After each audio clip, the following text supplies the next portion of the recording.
En las ardientes arenas del norte de África, bajo el tórrido sol del desierto, floreció un pujante reino durante miles de años.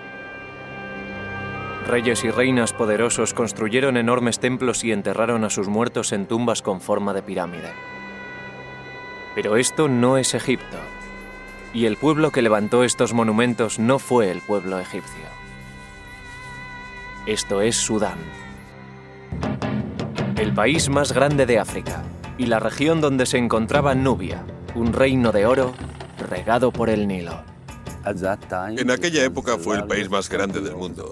Fue un imperio, un verdadero imperio. Un imperio con una lengua que los eruditos siguen sin poder descifrar.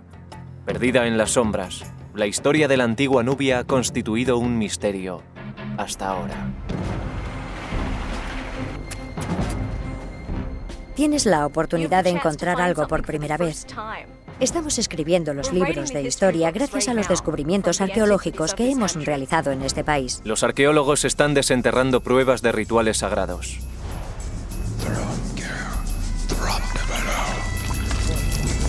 Este fue el escenario de un antiguo crimen. Parece como si alguien hubiera roto deliberadamente este altar en multitud de pedazos. Es posible que una invasión cruenta acabara con el poderoso imperio.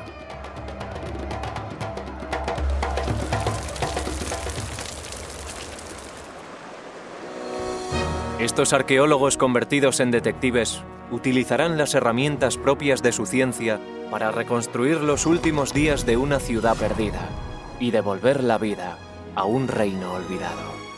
Una tierra llamada Nubia, el reino olvidado. La antigua Nubia empezó a despuntar como un imperio poderoso situado en lo que es ahora Sudán en el año 2000 a.C., poco después de que más al norte las primeras dinastías egipcias hubieran forjado su propia nación.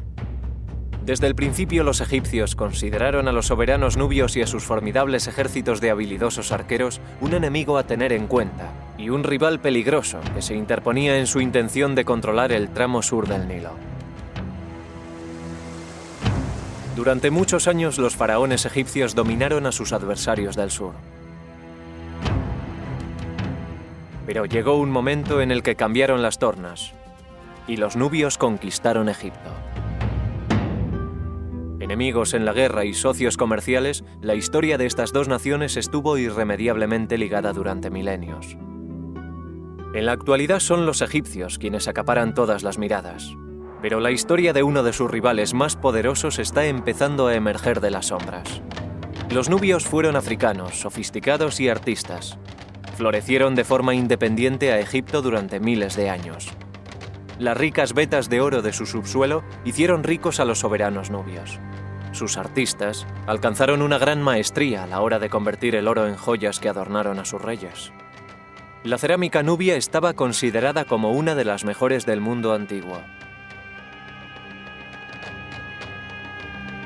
Los arquitectos nubios no solo construyeron templos en honor de su panteón de dioses, también revitalizaron las tradiciones egipcias.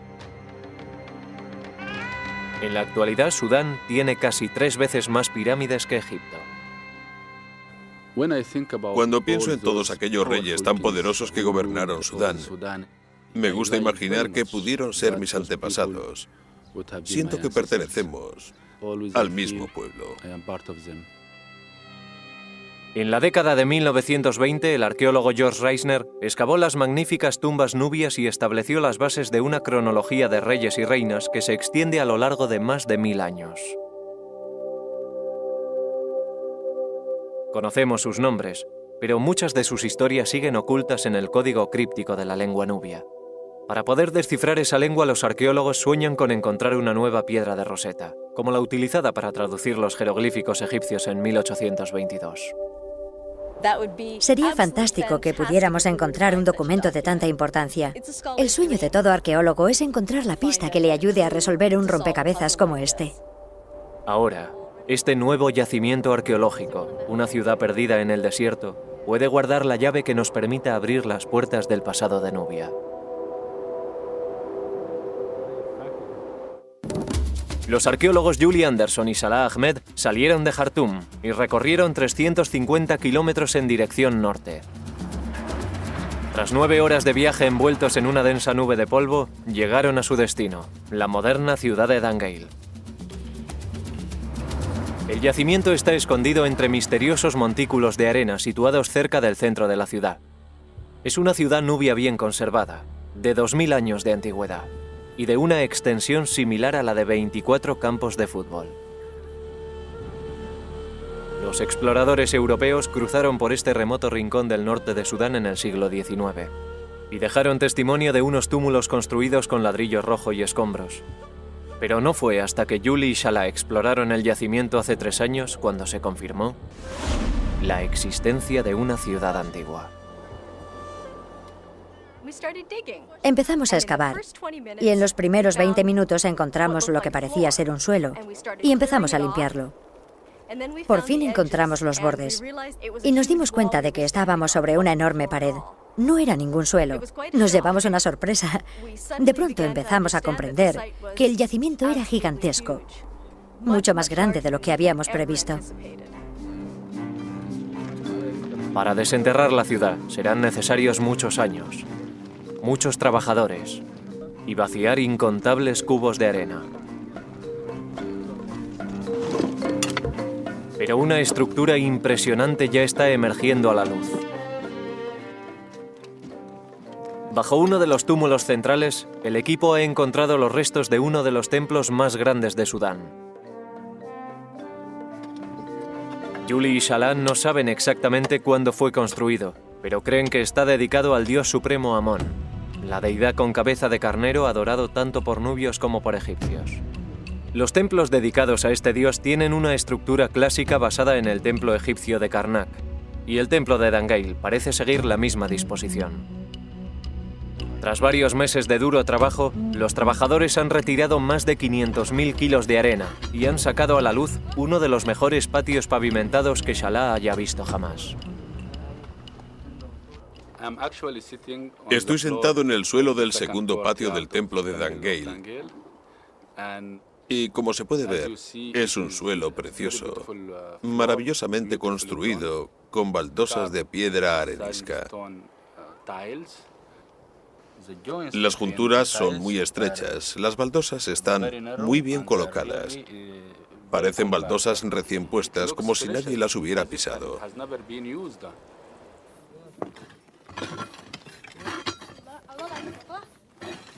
En otra parte del templo, Julie ha desenterrado los restos de una gran columna de arenisca. Al estar enterrada durante siglos, las figuras grabadas han conseguido escapar a la acción abrasiva del viento y la arena. Es preciosa. Tiene un pequeño ombligo. Es realmente preciosa. Sí. Y está muy bien conservada. Mira, lleva una pequeña falda. Y parece que tiene barriga, lo cual es un detalle simpático. Y él lleva los cántaros de agua. Uno está aquí y el otro aquí. Está vertiendo agua. Está realizando unas libaciones como ofrenda al dios. Vamos a limpiarla un poco mejor por aquí. En este clima extremo, no debe sorprendernos encontrar descripciones de ofrendas de agua en el templo. El agua es vida, sobre todo cuando hace calor. Y en verano aquí se alcanzan los 50 grados centígrados, por lo que el agua es una ofrenda muy bienvenida. Junto al dios portador de agua, Api, en la columna de arenisca hay grabado un misterioso texto nubio. Es un hombre sentado.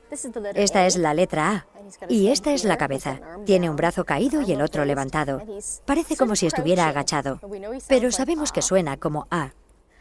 Por desgracia sabemos que es una letra por la que empiezan muchas palabras y sabemos cómo suena, pero no tenemos ni idea de lo que significan esas palabras. Los nubios crearon su nuevo alfabeto alrededor del año 200 a.C., cuando el reino estaba basado en la ciudad de Meroe. En un proceso de renacimiento cultural, los meroitas, como son conocidos sus habitantes, sustituyeron los jeroglíficos egipcios por su propio lenguaje escrito. Hasta que sea descifrado, los arqueólogos solo pueden leer lo que otras culturas de su época escribieron sobre este reino. Tenemos algunos testimonios sobre el reino de Meroe gracias a fuentes externas, Existen historiadores griegos que han escrito acerca de ese reino, por lo que sabemos que entraron en contacto con el Imperio Romano y por supuesto con Egipto. Pero desconocemos el punto de vista de los meroitas. Si pudiéramos leer sus inscripciones, serían ellos quienes nos hablaran directamente. Nos hablarían acerca de ellos mismos. Necesitamos encontrar algo similar a la piedra de Rosetta encontrada en Egipto y que sirvió para descifrar los jeroglíficos egipcios. Necesitamos un texto bilingüe. Y la antigua ciudad de Dangeil es una firme candidata a tener una piedra de Rosetta. Su ubicación en el Nilo, justo al sur de una zona de rápidos llamada la Quinta Catarata, le aseguraba una posición estratégica junto a la intersección de las principales rutas comerciales del interior de África. La Quinta Catarata es muy rocosa, lo que imposibilita la navegación. Las rocas tienen los bordes tan cortantes que destrozarían el fondo de cualquier barco. Es necesario desembarcar, recorrer un tramo por tierra y retomar el Nilo, y el lugar en el que se retoma este es Dangeil. A lo largo de su historia, el reino nubio atrajo a mercaderes de países lejanos, que venían en busca de marfil, pieles de animales y, por supuesto, oro.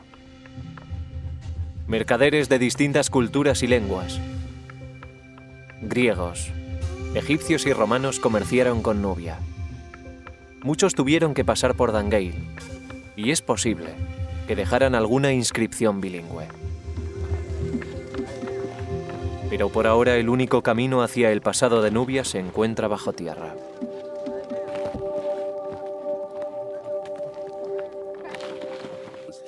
Aquí hay que excavar. Tienes que mancharte, tienes que rescatar cosas de la arena, estudiarlas y realizar tu propio análisis de lo que has encontrado.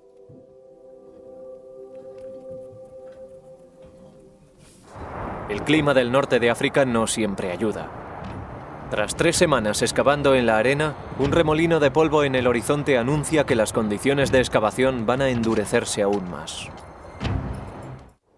A la mañana siguiente los cielos están limpios y con la calma que viene tras la tormenta llega la primera pista sobre los orígenes de esta antigua ciudad.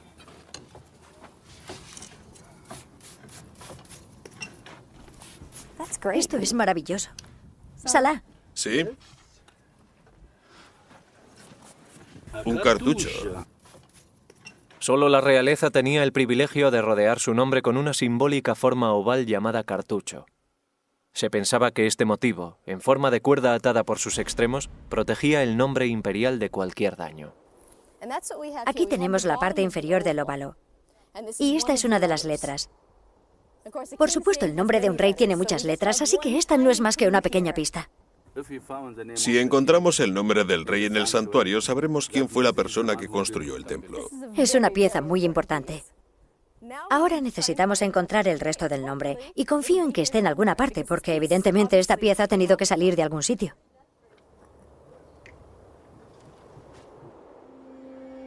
Aunque Julie y Salah no saben exactamente quién construyó el templo de Amón en Dangeil, sospechan que tiene una antigüedad de 2000 años y que corresponde al periodo meroítico.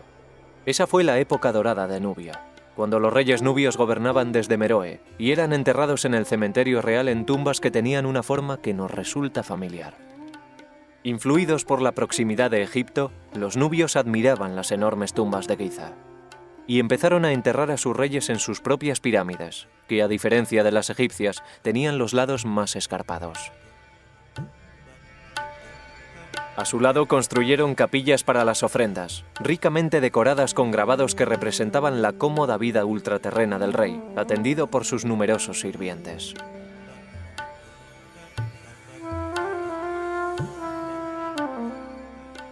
No solo los reyes fueron enterrados en las pirámides de Meroe. Después del siglo III a.C., varias reinas poderosas ocuparon el trono de Nubia y es posible que fueran corregentes. Una de las más importantes reinó cerca de principios de nuestra era, justo antes de la probable construcción del templo de Dangeil.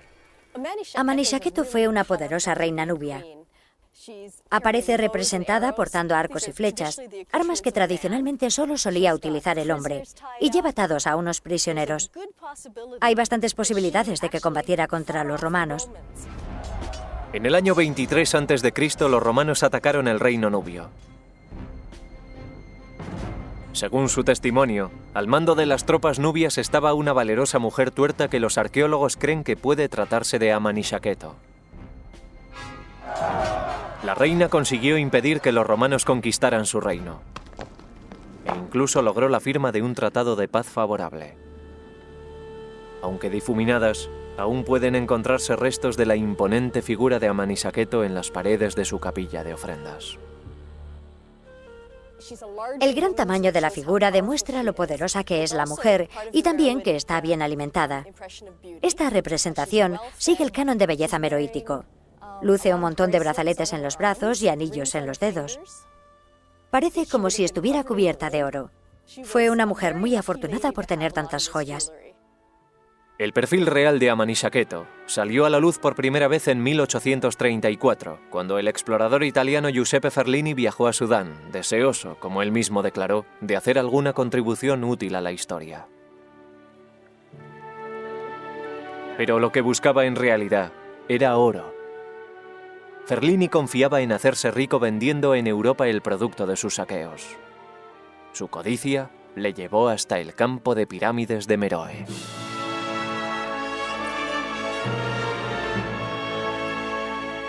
Según su diario, Ferlini ordenó a sus hombres que desmantelaran la tumba de Amonishaketo, una de las mejor conservadas del cementerio, y que medía más de 30 metros de altura. Mientras sus hombres trabajaban bajo el implacable sol del desierto, Ferlini descansaba a la sombra. Su tranquilidad fue alterada por los gritos de un trabajador que le pidió que subiera a la cima de la pirámide. Me levanté y corrí con el corazón henchido, con la esperanza de una deliciosa aventura. En la cima, Ferlini comprobó que sus hombres habían descubierto una cámara oculta bajo las piedras. De allí emergió un cuenco de bronce lleno de objetos envueltos en trapos de lino. Ferlini había encontrado lo que buscaba. Al atardecer, llevé los objetos descubiertos a mi tienda.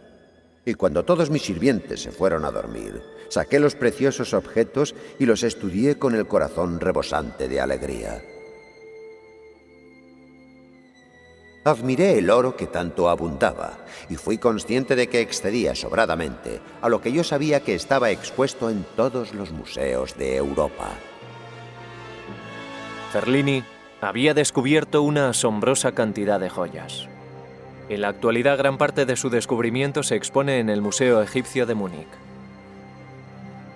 Brazaletes de oro cubiertos con bandas decorativas de gotas de cristal fundido, colgantes ornamentales con imágenes de los dioses y docenas de pesados anillos de oro, algunos con grabados de la figura de Amón. Es uno de los mayores tesoros encontrados en Nubia y nos proporciona una idea bastante precisa de lo que llevaban los reyes y reinas de la época. Aunque el saqueo de Ferlini sacó a la luz una colección de joyas increíble, hubo que pagar un precio por su descubrimiento. La búsqueda implacable de oro por parte del explorador destruyó la pirámide de Amonishaketo. En el patio exterior del templo de Amón en Dangeil puede haberse escrito otra historia de destrucción. Es posible que también estas ruinas hayan sufrido algo más que los estragos del tiempo. Este templo fue abandonado por algún motivo, pero no estamos seguros de cuál puede ser. Desde debajo de la tierra emerge la prueba que nos habla de la catástrofe sufrida por Dangeil. Es parte de la viga de un techo. Es una pieza larga de madera de palmera que está casi totalmente quemada. Como se puede ver, más que madera es carbón. La viga se rompe y se desintegra en cuanto la tocas. Esta es la parte de la viga del techo que se cayó al suelo después de que se produjera un gran incendio en este patio delantero. Debió de tratarse de un incendio terrible, porque se extendió por gran parte del palacio. Pueden verse señales del fuego en las columnas y en el suelo. Aunque hay partes del palacio que no fueron pasto de las llamas, el hecho de haber encontrado los restos de este incendio nos da una pista de por qué la gente abandonó esta zona. Puede que estallara una guerra, o también puede que el templo ardiera de forma accidental. En cualquier caso, el incendio debió de ser lo suficientemente devastador como para forzar la evacuación del templo, y quizás de toda la ciudad. Pero lo que pudo ser un desastre para los meroitas ha resultado ser una bendición para Yuli y Shala. Todo lo que está por debajo del fuego, que se produjo en la superficie del suelo, está conservado, perfectamente conservado.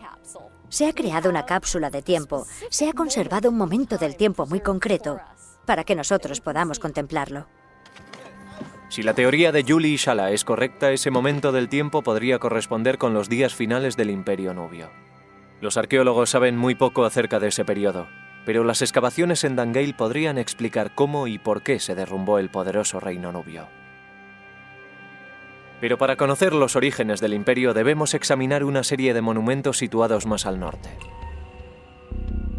Justo detrás de la cuarta catarata del Nilo se encuentra el lugar más sagrado de Nubia, Jebel Barkal, la montaña pura.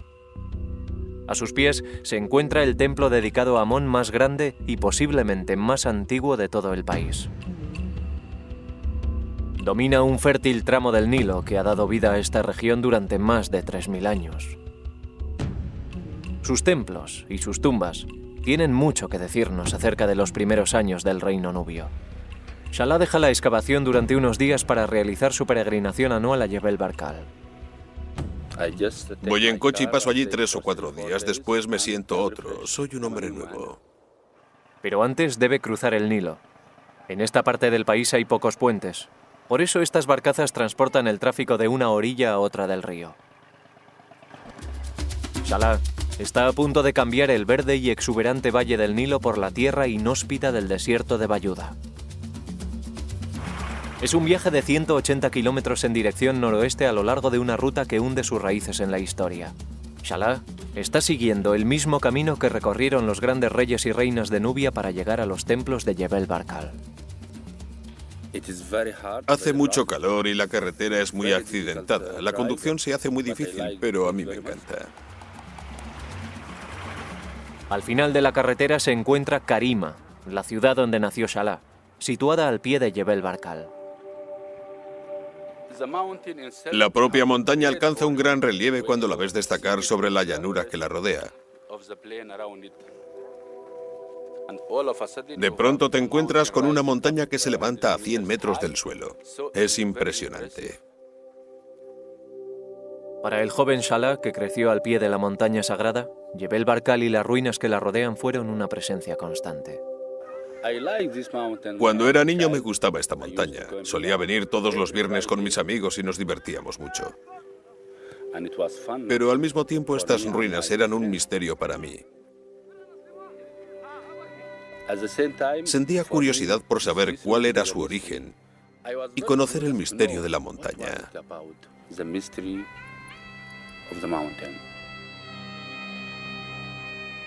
El misterio se remonta a hace 3500 años, la época de algunos de los faraones más grandes de Egipto, el rival norteño de Nubia. En la forma que adopta la cima de Jebel Barkal, los egipcios vieron la representación del símbolo más poderoso de la realeza, el Ureus, o cobra del Alto Egipto.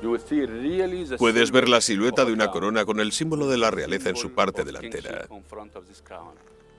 Como creían que Amón, el dios de los dioses, era el origen de su monarquía, los egipcios construyeron aquí un templo en su honor. Ampliado a lo largo de los años por los reyes nubios, el templo es el más grande de Sudán. Pero el tiempo ha pasado factura. Siglos de exposición a la erosión han hecho desaparecer las columnas con grabados como la que Yuli y Shala han encontrado en Dangeil. Las condiciones climáticas son muy duras. Por eso ahora tanto el templo como sus alrededores están en ruinas. Pero cuando el templo brillaba como una joya a los pies de la montaña sagrada, los poderosos faraones egipcios recorrían cientos de kilómetros para ser coronados aquí por los sumos sacerdotes de Amón. Este era el lugar más sagrado de todo el Valle del Nilo. Siempre pensaron que Amón moraba aquí. Dentro de la base del templo se levanta un templo en honor a la diosa Mut, la mujer del dios Amón. Shala es capaz de leer la leyenda mitológica de la montaña que aparece grabada en las paredes del templo. Aquí puede verse con claridad el perfil de la montaña. La cima es plana, pero tiene un apéndice vertical separado de ella. En la frente vemos la serpiente y el disco solar, que es un símbolo de la realeza. Y dentro de la montaña vemos a Amón sentado en su trono. Existía una creencia antigua, según la cual Amón vivía en el interior de la montaña Jebel Barkal. En el siglo VIII a.C., la antaño poderosa civilización egipcia se había debilitado y había perdido su dominio sobre la montaña sagrada. Los nubios asumieron el control de Jebel Barkal, autodenominándose los verdaderos hijos de Amón. Cuando se sintieron lo bastante fuertes, atacaron Egipto, conquistaron a su rival del norte y fundaron la 25ª dinastía. Todo el mundo piensa que los egipcios fueron los dueños del Valle del Nilo, pero no fue siempre así. Durante un periodo de más de 100 años, los nubios fueron los dueños de África. El rey Taharco fue el más destacado de esta poderosa dinastía de faraones nubios que gobernaron sobre la tierra de las pirámides e incorporaron a su reino toda la riqueza y el esplendor que había definido a la civilización egipcia. Durante casi un siglo, los nubios controlaron un territorio que en la actualidad se extendería desde Jartum a Palestina. Puede que en aquella época fuera el país más grande del mundo. Fue un imperio, un verdadero imperio. Aunque finalmente los nubios perdieron el control de Egipto tras la invasión de los asirios, la invasión no terminó con su imperio ni con su lealtad al gran dios Amón. Se reagruparon en el sur y experimentaron un nuevo florecimiento que duró 1000 años y durante el cual construyeron templos en honor al dios de dioses en todo su territorio. La misión de Salah consiste en restaurar el legado de sus antepasados. Ahora mi vida consiste en salir de casa para realizar excavaciones. Tengo que excavar, tengo que descubrir algo para la historia de Sudán.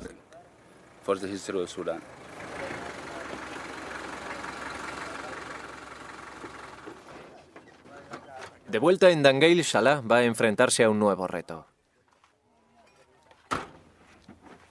Ahora buscará a sus antepasados dentro de sus tumbas.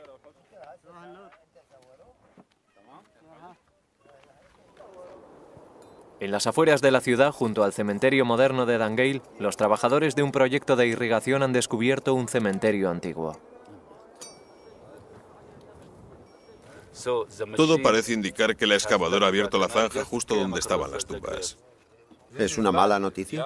Sí, porque ha destruido al menos 9 o 10 tumbas. Pero por otro lado, de no haber sido por eso, no hubiéramos descubierto el cementerio. Así que ha sido malo y bueno a la vez. Salah cree que las personas enterradas en este cementerio son las mismas que adoraban al dios Amón en el templo. Es realmente fantástico contemplar la vida y la muerte al mismo tiempo y poder así completar la historia de todo un pueblo. En el templo, Yuli y el equipo de excavación continúan su batalla contra el calor y las tormentas de arena, con la esperanza de desentrañar un poco más el misterio del templo de Amón. La retirada de otro metro de tierra revela otra sección de las columnas de arenisca y una figura que ya nos resulta familiar, el dios del Nilo de los antiguos nubios, Hapi. El porteador de agua aparece muchas veces en el patio interior.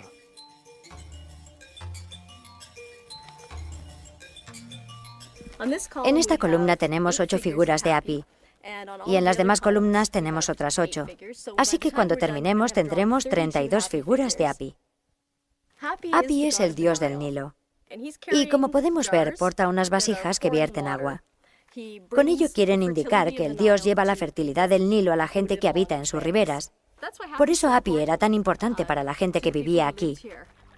Sin el agua del Nilo hubieran perecido.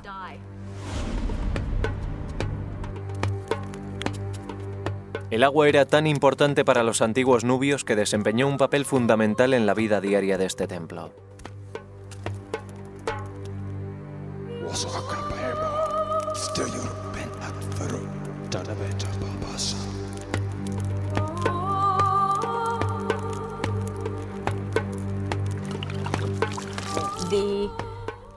Los sacerdotes ofrecían libaciones a los dioses. En este caso concreto sería al dios Amón. Esto significaba que posiblemente derramaban agua y quizá leche en el altar y se lo ofrecían al dios.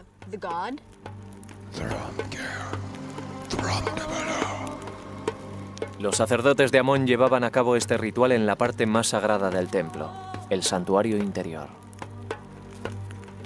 Por lo general, solo los sacerdotes tenían acceso a esa sala. Es el santuario principal, el Sancta Sanctorum del templo. Julie y Salah han estado esperando para excavar esta cámara sagrada. Esperan encontrar un altar o una estatua, algo relacionado con los antiguos rituales que saben que tuvieron lugar en el interior del templo. Estos bloques son enormes. Como se puede ver, su grosor es mayor que el tamaño de mi mano. Aquí guardaban algo muy pesado. Podría ser un altar o bien una estatua.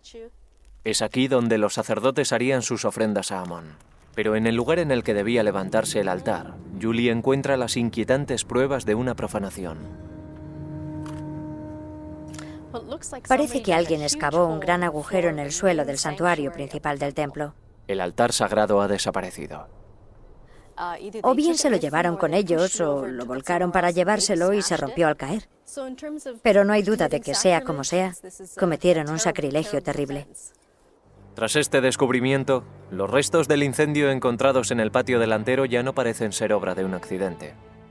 La identidad de los saqueadores es un misterio, pero lo que hicieron con el altar queda perfectamente claro cuando Julie reexamina un montón de fragmentos de piedra encontrados al principio de la temporada. ¡Cómo pesa!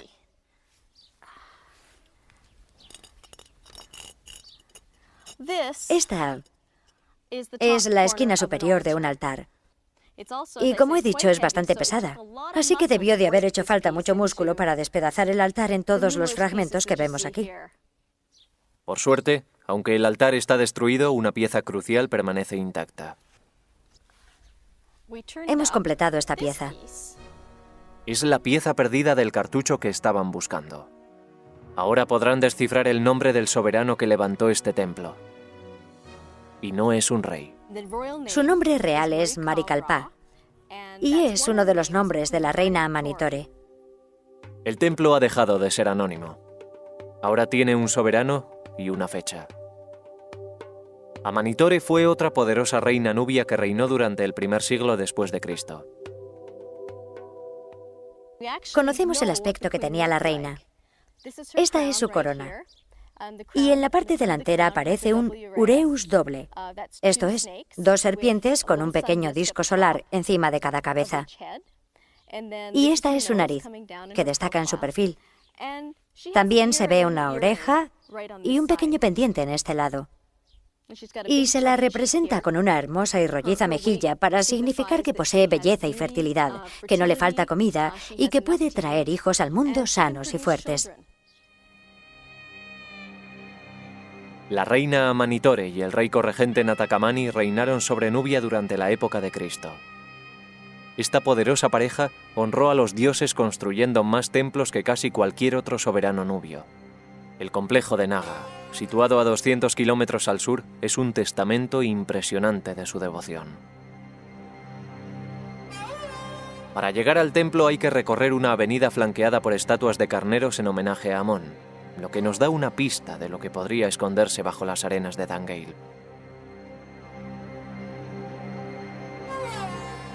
Como todos los soberanos nubios, el rey Natakamani y la reina Amanitore tuvieron primero que ser coronados oficialmente en Jebel Barkal. Desde allí visitarían muchos de los templos más importantes de su reino, como el de Dangale, donde serían coronados ceremonialmente por Amón. Amanitore y Natakamani llegaron al templo de Dangale en barco, remontando el curso del Nilo.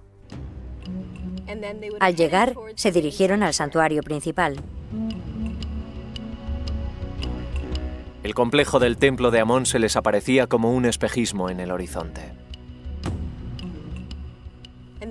Al acercarse al templo, se encontraron con las dos enormes puertas que impedían el acceso y ocultaban los secretos del interior.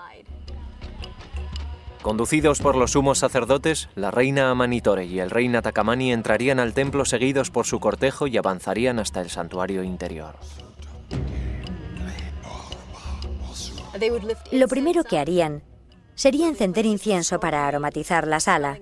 Posteriormente, rodeados por el humo del incienso, realizarían las ofrendas al dios Amón.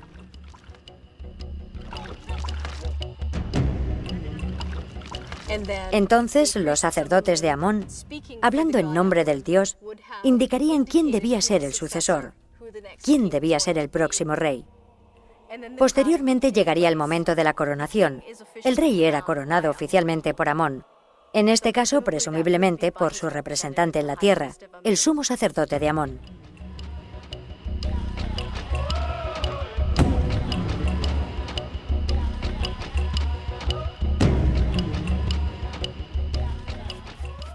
Aunque el acceso a los santuarios interiores estaba restringido a los sacerdotes y la realeza, las otras partes del templo estaban abiertas a los peregrinos de origen más humilde.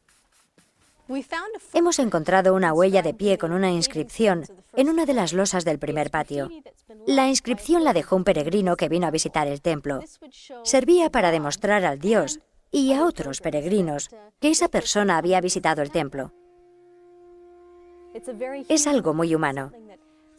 Algo que puede hacer cualquiera como un acto de devoción personal, un acto de fe. Tras el descubrimiento del cementerio antiguo, Julie y Shala disponen de un enlace con el pasado aún más directo. Estas tumbas están ocupadas por las mismas personas que adoraron al dios Amón en el templo hace casi 2000 años.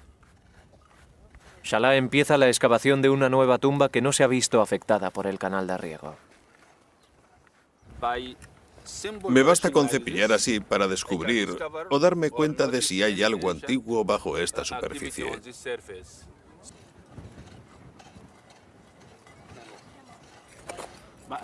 Pero aquí debo tener mucho cuidado porque tengo que seguir exactamente los límites del hueco original. Tras varios días de excavaciones, Shala ha avanzado mucho. A la entrada de la tumba ha encontrado una vasija intacta enterrada en la tierra.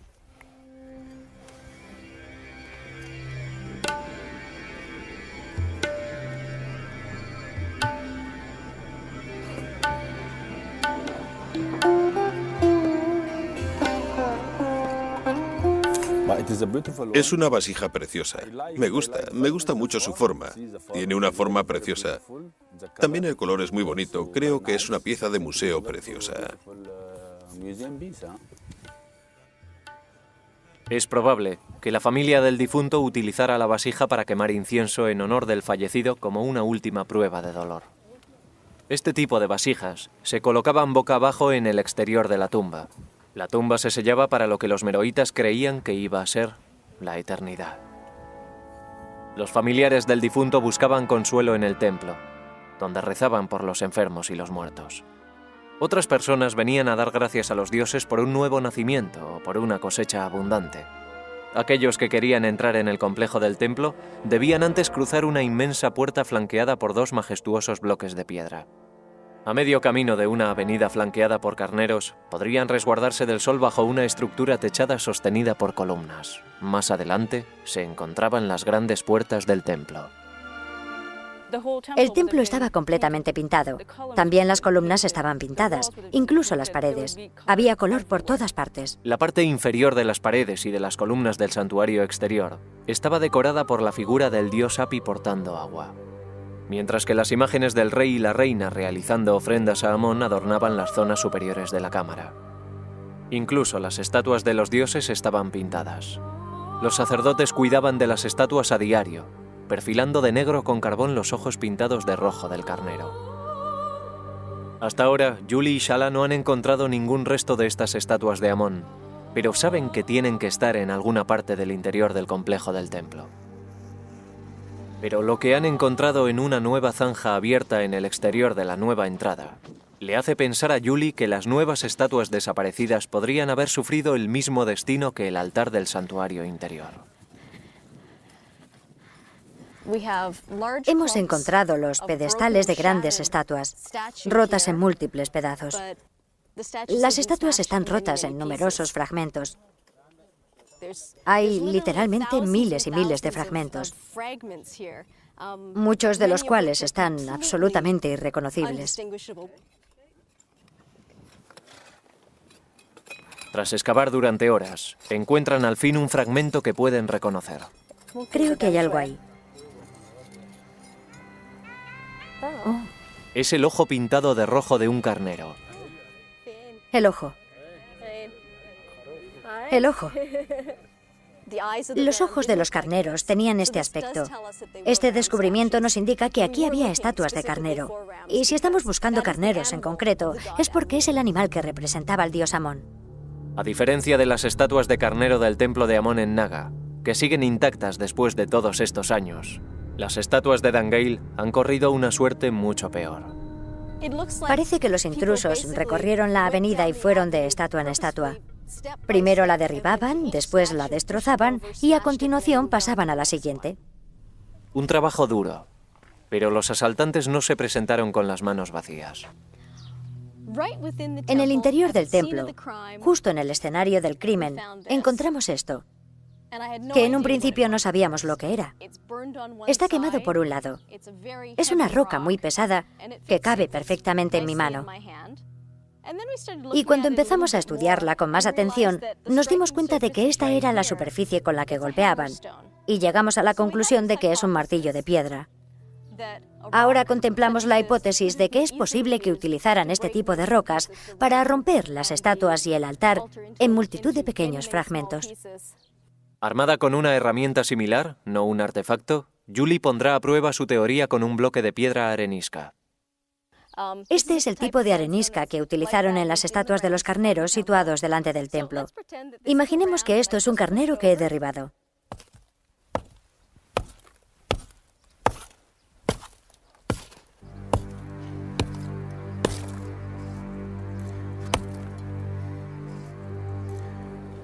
Como podemos ver, los trozos de roca se fragmentan en piezas muy pequeñas y tienen un aspecto muy similar a las piezas que recuperamos del altar.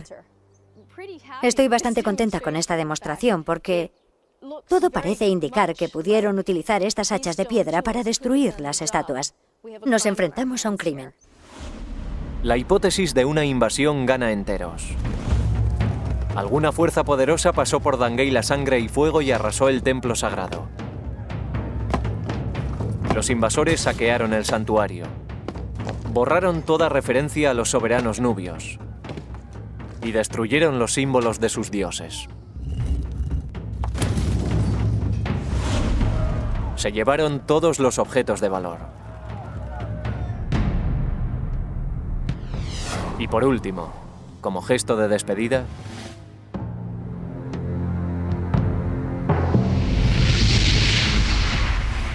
incendiaron el templo. ¿Habían llegado para derribar el imperio nubio? Los meroitas tenían enemigos formidables en los confines de su reino.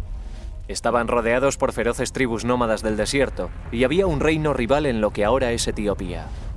La decadencia del reino nubio en el siglo III después de Cristo pudo haber precipitado el ataque a Dangeil.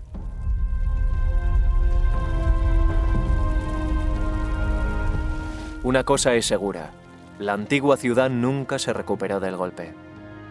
Una vez que fue destruido, los habitantes de Dangeil abandonaron el templo y sus hogares. Estamos muy contentos por haber conseguido encontrar estas respuestas. Ahora intentamos completar algunos detalles, pero ya tenemos respuesta a las grandes preguntas, y eso es increíble.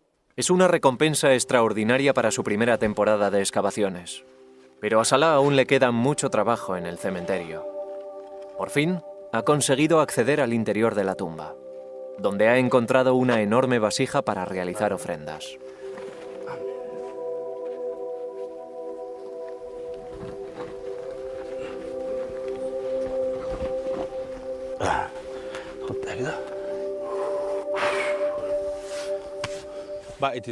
Es muy hermosa. Me gusta mucho la forma de esta vasija de cerámica. Se utilizaban para almacenar líquidos. Generalmente suelen encontrarse en la entrada de las tumbas para proteger a los muertos. Aquí, dentro de esta tumba, nos encontramos con un momento de la historia muy concreto. Es como si un momento determinado de la historia hubiera quedado sellado en esta tumba.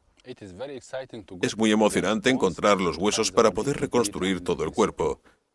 Pero al mismo tiempo hay que tener en cuenta que estás tratando con un cuerpo humano, un ser humano que se dedicaba a la agricultura o al pastoreo. Su vida dependía por completo del Nilo. y se dedicaban a las mismas actividades a las que nos dedicamos hoy. Estos fueron los adoradores del templo de Amon de Dangeil, los que sufrieron la mayor pérdida cuando la ciudad fue arrasada. Es muy interesante para nuestros colegas que hayamos encontrado las dos cosas, la vida y la vida después de la muerte.